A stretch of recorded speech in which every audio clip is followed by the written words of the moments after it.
building a financial system from scratch today. We do it to plan for this better digital future, to manage a secure transition from the current system, from cash-based to digital. Innovations like vaccines. We need a measurement system that tracks the vaccines, Welcome back. A $140 million government contract is under question right now. The Defense Department says it's to acquire syringes for COVID vaccines, but claims online are questioning why the syringes have trackers in them. Well, each of these devices that are injection have the capacity to also have a small chip. What that chip does is it has the unique serial number for each dose. Each microchip carries its own unique code. Each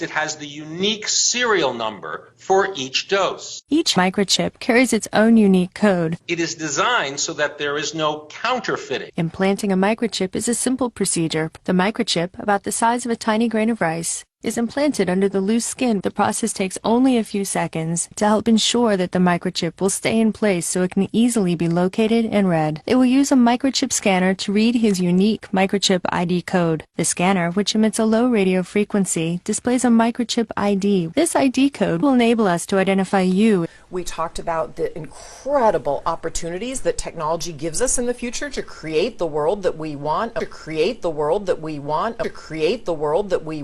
think it's a very, very important task. It's a great honor to get involved because this digital period, which we like or don't like, next 30, 50 years, the human beings will be on the digital area.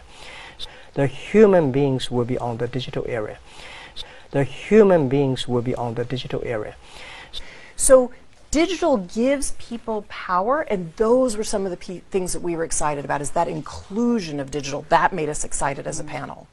There are two articles that we're focusing on. This one in naturalnews.com and this one in breakingisraelnews.com. Both talk about a government contract to buy syringes with RFID tracking for COVID vaccinations. Now, these articles led to social media posts claiming the COVID vaccine will contain a chip to track you.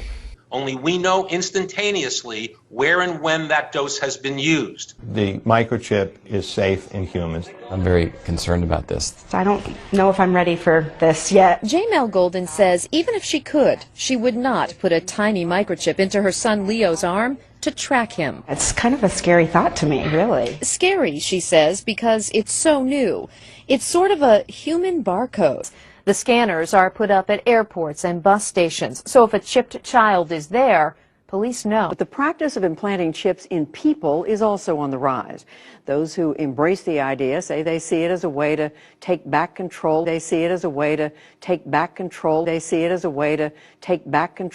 As this technology improves, the debate will intensify as to whether implants generate or diminish freedom. The technology is moving to humans.